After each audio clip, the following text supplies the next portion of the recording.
নেত্রকোনায় চাঞ্চল্যকর শিশু গণধর্ষণের ঘটনায় ছাত্রলীগ নেতা সহ ৩ যুবকের ১০ বছরের সশ্রম কারাদণ্ড ও মৃত্যুদণ্ড দেওয়া হয়েছে।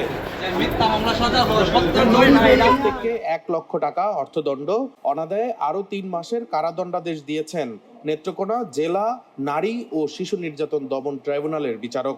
দীর্ঘ ৯ বছর পর আজ মামলার রায় ঘোষণা করা হয়। সাজাপ্রাপ্ত আসামিরা হলেন ঠাকুরাকুনা গ্রামের কাজল চন্দ্র সরকারের ছেলে, সাবেক জেলা ছাত্রলীগের কৃষি বিষয়ক উপসম্পাদক কৌশিক চন্দ্র সরকার ওরফে অপু, আব্দুল গফুরের ছেলে যুবলীগ কর্মী মামুন আকন্দ ও একই এলাকার মিয়া চানের ছেলে ফিশারি ব্যবসায়ী সুলতান মিয়া। মামলার ১ নম্বর আসামি কৌশিক জামিনে বের হয়ে হাজিরা দিতে এসেছিলেন। এছাড়া অন্য ২ জন সহ মোট ৩ জনকে কারাগারে পাঠানোর নির্দেশ দেয় আদালত। একটু আপনার সাথে